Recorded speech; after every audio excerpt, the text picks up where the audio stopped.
تو یہ وہ حضرت ابو بکر صدیق رضی اللہ تعالیٰ عنہ نے جنہوں نے اسلام لانے سے قبل ہی نہ شراب نوشی کی نہ ہی بت پرستی کی، بلکہ نہایت نفیس طبیعت کے مالک تھے، اور اسلام بھی جب لائے تو بلا تردد اور تأمل اسلام کو قبول کر لیا۔ ایک مرتبہ قریش مکہ آپ صلی اللہ علیہ وسلم کو متعلق شیم گوئیاں کر رہے تھے، حضرت ابو بکر صدیق رضی اللہ عنہ بات سن لی تو فوراً حضور کی خدمت میں حاضر ہو گئے، دو زانو ہو کر بیٹھ گئے اور نرم انداز سے آپ صلی اللہ علیہ وسلم سے مخاطب ہو کر فرمایا کہ اے اللہ کے حضور، جو آپ کے متعلق باتیں چل رہی ہیں کیا وہ باتیں سچ ہیں کہ آپ نے ان کے معبودوں کو جھٹلا دیا ہے، ان کو جھوٹا قرار دیا ہے اور ان لوگوں کو بے وقوف قرار دیا ہے، کیا یہ باتیں سچ ہیں؟ تو اللہ کے حضور نے فرمایا کہ ہاں بالکل ابو بکر، یہ باتیں سچ ہیں، اور میں تمہیں بھی یہ دعوت دیتا ہوں کہ اللہ وحدہ لا شریک ہے، اس کا کوئی شریک نہیں ہے، اسی کی عبادت کرو، اسی کی پیروی کرو، بت پرستی چھوڑ دو، شرک کو چھوڑ دو۔ تو جیسے ہی آپ صلی اللہ علیہ وسلم نے یہ فرمایا، اسی وقت بلا تردد تأمل حضرت ابو بکر صدیق نے اسلام کو قبول کر لیا۔ یہ حضرت ابو بکر صدیق رضی اللہ اب اسلام لے آئے۔ اسلام لانے کے بعد جب مسلمانوں کی تعداد کم و بیش 38-39 ہو گئی،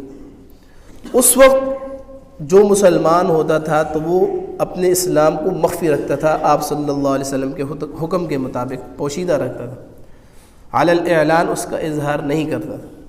تو حضرت ابو بکر صدیق رضی اللہ تعالیٰ عنہ کو یہ فکر لاحق ہوئی کہ بھئی اب علی الاعلان اسلام کا جھنڈا گاڑ دیا جائے، اسلام کی دعوت سب کو دی جائے۔ تو انہوں نے آپ صلی اللہ علیہ وسلم سے اجازت لینا چاہی، تو آپ صلی اللہ علیہ وسلم نے پہلے انکار فرما دیا، ان کو منع کر دیا، لیکن حضرت ابو بکر نے اصرار کیا کہ اب اجازت دے دیجیے۔ تو ان کے اصرار پر آقا دو جہاں صلی اللہ علیہ وسلم نے ان کو اجازت دے دی۔ اب حضرت ابو بکر صدیق رضی اللہ تعالیٰ عنہ مکہ مکرمہ میں بیت اللہ شریف میں گئے اور لوگوں کو جمع کیا اور پہلا خطبہ دیا اور اعلان کر دیا اسلام کا، اسلام کی لوگوں کو دعوت دینے لگے۔ تو وہ جو ان کے قبیلے والے لوگ تھے یا اور دوسرے لوگ تھے وہ سب مسلمانوں کے خلاف ہو گئے، مسلمانوں سے لڑنے لگے، ان کو مارنے لگے، یہاں تک کہ حضرت ابو بکر صدیق کو اس قدر مارا پیٹا مکوں سے، لاتوں سے، چپیڑوں سے کہ ان کے کپڑے بھی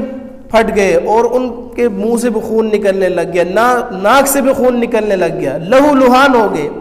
اس قدر مار پیٹ کے بعد وہ بے ہوش ہو گئے۔ اب بے ہوش ہو گئے، بے ہوش ہونے کے بعد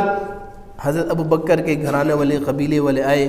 وہ ان کو اٹھا کے ان کے گھر پر لے گئے اور کفار کو دھمکی بھی دے دی کہ اگر اس صدمے سے ابو بکر شہید ہو گئے، وفات پا گئے، تو ہم اس کا بدلہ عتبہ بن عامر نامی ایک شخص تھا اس سے لیں گے۔ تو اب حضرت ابو بکر صدیق بے ہوشی کے حالت میں، صبح سے لے کر شام ہو گئی، ہوش نہیں آیا، سارے ان کو بلا رہے ہیں، پکار رہے ہیں ابو بکر کسی طریقے سے ہوش میں آ جائیں، لیکن حضرت ابو بکر ہوش میں نہیں آ رہے۔ جیسے ہی شام کا وقت ہوا، حضرت ابو بکر کی آنکھیں کھلتی ہیں، پہلا کلمہ جو زبان سے نکلتا ہے وہ کیا ہے؟ وہ فرماتے ہیں کہ میرے نبی کا کیا حال ہے، مجھے ان کا بتاؤ، میرے نبی کس حالت میں ہے، مجھے میرے نبی کی حالت بتاؤ۔ یہ پہلا کلمہ ان کی زبان سے نکلا۔ تو جب یہ وہ کہتے ہیں تو جو ان کے قبیلے والے ہوتے ہیں ان کو غصہ آ جاتا ہے کہ جس کی وجہ سے تمہاری یہ حالت ہوگی، تمہیں ان کی فکر ہے، اپنی حالت کو نہیں دیکھ رہے۔ حضرت ابو بکر پھر یہی کہتے رہے، مجھے میرے نبی کی کیفیت بتاؤ، ان کی حالت بتاؤ۔ تو قبیلے والے حضرت ابو بکر کو چھوڑ کر چلے گئے اور ان کی والدہ سے کہا کہ ان کا خیال رکھو، دودھ پانی وغیرہ کا انتظام کرو ان کی۔ اب والدہ جب آئی حضرت ابو بکر کے پاس، کھانا وغیرہ پیش کیا، دودھ وغیرہ پیش کیا، تو والدہ سے بھی ابو بکر نے یہی پوچھا کہ میرے نبی کی حالت کیا ہے، کیفیت کیا ہے، کس طرح ہے آپ صلی اللہ علیہ وسلم۔ تو والدہ اس وقت مسلمان نہیں ہوئی تھی ابھی، تو انہوں نے کہا مجھے نہیں پتا، مجھے نہیں علم۔ تو حضرت ابو بکر نے صدیق رضی اللہ تعالیٰ نے قسم اٹھا لی کہ اس وقت تک کچھ کھاؤں گا پیوں گا نہیں جب تک اپنے آقا کی زیارت نہ کر لوں۔ تو ان کی والدہ جو ہوتی، اب ماں جو ہوتی ہے نا، اس پہ ایک ممتا ہوتی ہے، چاہے بیٹا جیسا بھی ہو، اس کے دل میں ایک پیار ہوتا ہے، محبت ہوتا ہے اپنی اولاد کے لیے، تو حضرت ابوبکر صدیق کی والدہ کے لیے بھی ان کے دل میں بہت زیادہ محبت تھی۔ تو انہوں نے جب اپنے بیٹے کی حالت اور کیفیت دیکھی تو برداشت نہ کر سکی، تو پھر حضرت ابوبکر نے کہا کہ تم جاؤ حضرت عمر کی بہن کی طرف بھیجا، ان سے جا کے حضرت آپ صلی اللہ علیہ وسلم کی حالت دریافت کرو۔ تو انہوں نے ان کو بلایا، تو پہلے تو انہوں نے آنے انکار کر دیا، کیونکہ اس وقت ابھی اسلام پوشیدہ رکھا جاتا تھا۔ تو حضرت ابوبکر نے پھر ان کو اشارہ کیا کہ کوئی بات نہیں، یہ میری والدہ ہیں، آپ بتائیں کہ آقا کا کیا حالت ہے اور وہ کہاں پر ہے۔ تو پھر حضرت عمر کی بہن ہے، انہوں نے فرمایا کہ آقا دو جہاں صحیح سلامت ہیں اور دار ارقم میں ہیں اس وقت۔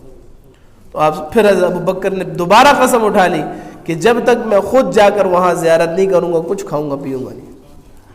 اب والدہ بھی پریشان ہوگی تو پھر قسم اٹھا لی، اور حالت یہ ہے کہ لہو لہان ہے، جب تک جسم میں کوئی دوائی نہیں جائے گی صحت کے کوئی اثرات نظر نہیں آ رہے ہیں، لیکن اب یہی حضرت ابوبکر بار بار کہہ رہے ہیں۔ تو پھر والدہ نے کہا کہ چلو کچھ رش کم ہو جائے، آمد و رفت کم ہو جائے، رات کا وقت ہو جائے، اندھیرا ہو جائے، تو اس وقت آپ کو ہم لے جائیں گے وہاں پر۔ جیسے ہی رات ہوئی، اب چل نہیں پا رہے حضرت ابوبکر صدیق، تو اپنی والدہ کے سہارے دار ارقم میں گئے۔ جیسے ہی دار ارقم میں اندر گئے تو آپ صلی اللہ علیہ وسلم کو دیکھا، آپ صلی اللہ علیہ وسلم نے ابوبکر کو دیکھا، تو ایک دوسرے کے گلے مل لیے، اور وہاں پر اس وقت جتنے بھی صحابہ کرام موجود تھے آپ صلی اللہ علیہ وسلم سب رونے لگے۔ اس قدر روئے ابوبکر کی کیفیت اور حالت دیکھ کر کہ خون سے بھرے ہوئے لہو لہان تھے۔ جیسے ہی آپ صلی اللہ علیہ وسلم کا چہرہ مبارک دیکھا تو مطمئن ہو گئے۔